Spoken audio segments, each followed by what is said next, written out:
নমস্কার বন্ধুরা, মনীষা রান্নাঘরে সবাইকে স্বাগত।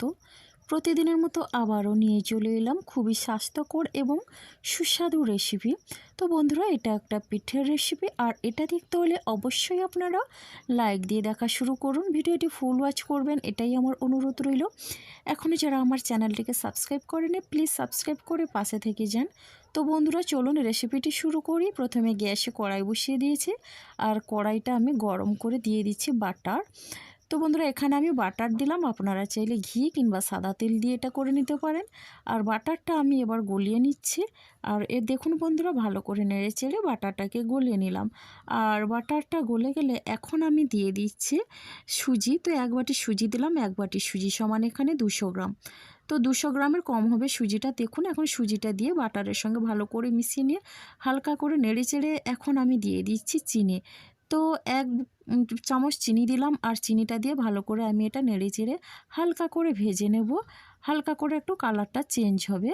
তো বন্ধুরা দেখুন, সুজিটা আমি হালকা করে ভেজে নিলাম।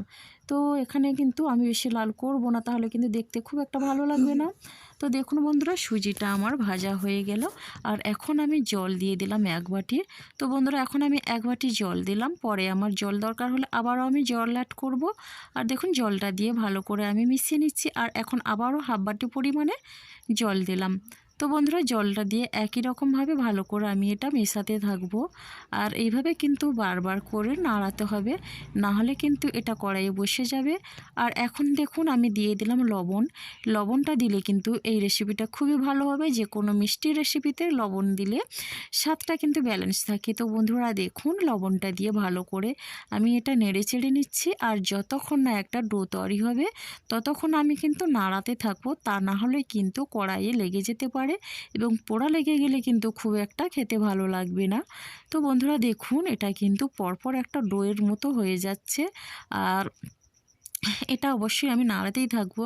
আর দেখুন, কড়াই থেকে কিন্তু সুজিটা ছেড়ে দিচ্ছে, কোনো রকমে কড়াইয়ে লেগে যাচ্ছে না।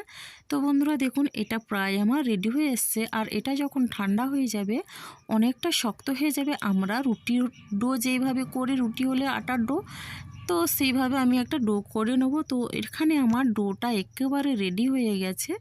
আর এখন আমি এটা একটা প্লেটে নিয়ে নিচ্ছি। তো বন্ধুরা দেখুন, এখন আমি একটা প্লেটে নিয়ে নিলাম। আর এটা গরম থাকতে থাকতে আমি আমার পিঠেটা তৈরি করে নেব। তো বন্ধুরা, এখন আমি হালকা করে একটা, তো দেখুন বন্ধুরা, শেষমেশ কিন্তু আমার সুজিটা কিন্তু এই থালাটার মধ্যে আমি সবগুলোই নিয়ে নিলাম। আর এখন আমি ঠান্ডা করে নেব, খুব একটা বেশি ঠান্ডা করব না। এটা কিন্তু হালকা গরম থাকবে, সেই সময় এটা কিন্তু মাখিয়ে নিতে হবে। তো বন্ধুরা, তার আগে আমি এই থালায় অল্প তেল ব্রাশ করে নিয়েছিলাম, এতে করে কিন্তু সুজির ডোটা যখন আমি এইভাবে করে মাখবো তখন কিন্তু লেগে থাকবে না। আর দেখুন, হাতে এখন আমি একটু তেল নিয়ে নিয়েছি। আর সরি, এটা তেল না, ঘি, অল্প পরিমাণে হাতে ঘি নিয়ে নিয়েছি। আর দিয়ে এইভাবে হাতের তালু দিয়ে আমি এটা গোল গোল বল করে নিচ্ছি। তো বন্ধুরা, এখানে আমি বলের শেপ নিচ্ছি গোল করে। আর আপনারা চাইলে লম্বা কিংবা চ্যাপ্টা যে কোনো শেপে এটা তৈরি করে নিতে পারেন। তো বন্ধুরা, এইভাবে কিন্তু আমি দুটো করে দেখিয়ে দিচ্ছি আপনাদের। এইভাবে করে কিন্তু গোল করে নিতে হবে। আর এখন আমি সবগুলো বল রেডি করে নিয়েছি। তো সুজির বলগুলো আমার রেডি হয়ে গেছে। আসলে এই পিঠেটা এইরকমই করতে হবে। তাহলে দেখুন, আমি এদিকে গ্যাসে আবারও একটা কড়াই বসিয়ে দিয়েছি। আর 1 লিটার পরিমাণে লিকুইড দুধ দিয়েছি। এবার আমি এটা গ্যাসটা লো ফ্লেমে রেখেছি। এবার লো ফ্লেমে রেখে দুধটা আমি ফুটিয়ে নিচ্ছি। তো বন্ধুরা, এখন আমি 3টে এলাচ আর 5-6টার মতো আমি এখানে লবঙ্গ দিয়েছি। তো বন্ধুরা, আমি তো সবসময় এলাচ দিই দুধের মধ্যে, তো আজকে লবঙ্গ দিয়ে দেখলাম, অসাধারণ লাগে কিন্তু খেতে, খুবই টেস্টি। তো আপনারাও দেবেন লবঙ্গ, তাহলে কিন্তু খেতে খুব ভালো লাগবে। তো বন্ধুরা দেখুন, এইভাবে কিন্তু আমি লবঙ্গ আর এলাচটা দিয়ে ভালো করে মিশিয়ে নিচ্ছি। আর এই দুধটা কিন্তু ফুটিয়ে আমি 500 গ্রামের মতো করে নেব। তো দেখুন বন্ধুরা, এখানে আমার 1 লিটার দুধ আছে। আর দেখুন, বারবার কিন্তু আমি এই দুধটা নাড়াতে থাকবো, নাহলে কিন্তু কড়াইয়ে লেগে গেলে পোড়া লেগে যেতে পারে। তাহলে কিন্তু এই পিঠেটা খেতে খুব একটা ভালো লাগবে না। আর দুধের সরগুলো কিন্তু আমি সাইড থেকে চেঁচে আমি দুধের সঙ্গে মিশিয়ে নিলাম। এবার দুধটা অনেকটা কমে গেল। আর এখন আমি এই সুজির বলগুলো দিয়ে দিচ্ছি। আর বারবার সুজির বল বলছে, এটা কিন্তু একটা পিঠে। তো যাই হোক বন্ধুরা, আমি সুজির বলগুলো সব দিয়ে দিলাম। আর এই পিঠে কিন্তু দুর্দান্ত লাগে খেতে। শীতের দিনে পিঠে না খেলে কিন্তু জীবনটা যেন আমার বৃথা হয়ে যায়। তো যাই হোক বন্ধুরা, আপনারাও চেষ্টা করবেন শীতের দিনে যে কোনো সময়ে এটা বানিয়ে খেতে। তো গরম চলে এলে কিন্তু পিঠেগুলো খুব একটা খেতে ভালো হয় না।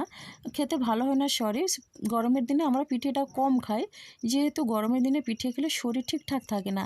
তো যাই হোক, এখন আমি মিডিয়াম ফ্লেমে রেখে সুজির বলগুলোকে দিয়ে এটা আমি কিছুক্ষণ রান্না করে নেব।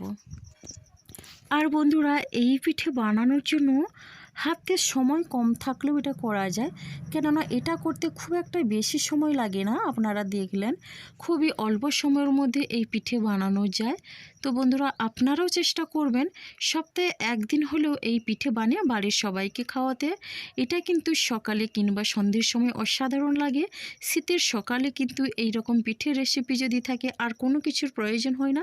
তো বন্ধুরা, মুখের স্বাদ বদলাতে অবশ্যই এই রকম পিঠে একদিন হলেও আপনারা বানাবেন। তো দেখুন বন্ধুরা, এটা কিন্তু আমি বারবার নেড়ে নিচ্ছি, যেহেতু দুধটা আছে, দুধের স্বরগুলো কিন্তু উপর থেকে ছেড়ে দিচ্ছে। আর আমি দুধের স্বরটাকে ভালো করে মিশিয়ে নিচ্ছি। তো দেখুন বন্ধুরা, আমি এটা মিডিয়াম ফ্লেমে রান্না করে নিচ্ছি, আপনারা দেখে বুঝতে পারছেন। আর এটা হাই ফ্লেমে দিলে কিন্তু দুধটা উতলে পড়ে যাবে, তখন কিন্তু এই রেসিপিটাও কিন্তু খুব একটা ভালো হবে না। আর এখন আমি কিন্তু গ্যাসের আঁচটা লো ফ্লেমে করে দিয়েছি। আর এখন আমি দিয়ে দিচ্ছি এই চামচের 1 চামচ চিনি। তবে এখানে আমি চিনি অ্যাড করলাম। আপনারা চাইলে নতুন গুড়, এখন তো খেজুরের গুড় উঠেছে বাজারে, তখন আপনারা খেজুরের গুড়টা দিয়ে এই পিঠেটা বানিয়ে নিতে পারেন। তো যাই হোক বন্ধুরা, দেখুন সুজির বলগুলো ফুলে কিন্তু ডবল হয়ে গেছে। আর চিনিটা দিয়ে বারবার আমি এটা একটু নেড়ে চেড়ে নিচ্ছি। খুবই সুস্বাদু এই রেসিপি। আর দেখুন বন্ধুরা, গন্ধটাও কিন্তু অসাধারণ হচ্ছে, সুঘ্রাণ একেবারে গোটা ঘরে কিন্তু ভরে যাচ্ছে সুঘ্রাণে। তো যাই হোক বন্ধুরা, এইভাবে কিন্তু বারবার নাড়াতে থাকবো। আবারও গ্যাসের ফ্লেমটা আমি মিডিয়াম ফ্লেমে রেখে দিয়েছি। এটা কিন্তু পজিশন বুঝে লো টু মিডিয়ামে করে নিতে হবে। তো বন্ধুরা, এই পিঠেটা কিন্তু প্রায় আমার রেডি হয়ে এসছে। সুজির বলগুলো ফুলে কিন্তু দ্বিগুণ হয়ে গেছে। আর এখন আমি গ্যাসটা বন্ধ করে দিয়েছি। আর এটা আমার একেবারে রেডি। আর এখন আমি ঢাকনা চাপা দিয়ে রেখে দিচ্ছি প্রায় 10 মিনিটের জন্যে। তো বন্ধুরা দেখুন, 10 মিনিট পরে আমি ফিরে এলাম। আর এখন আমি একটু নেড়ে চেড়ে নিচ্ছি। তো বন্ধুরা, 10 মিনিটের পরে আমি এটা ভালো করে কিন্তু নেড়ে চেড়ে মিশিয়ে নিচ্ছি। আর এটা দেখুন অসাধারণ হয়েছে কিন্তু দেখতে, খুবই সুন্দর একটা রেসিপি। আর আপনাদের যদি ভালো লেগে থাকে, আপনারাও চেষ্টা করবেন এইভাবে করে বানাতে। তো বন্ধুরা, আজকের ভিডিওটি আমার এই পর্যন্ত। আগামীকাল আসবো নতুন একটা রেসিপি নিয়ে। এতক্ষণ দেখার জন্য আপনাদের অসংখ্য ধন্যবাদ। আর অনেক অনেক ভালোবাসা রইল।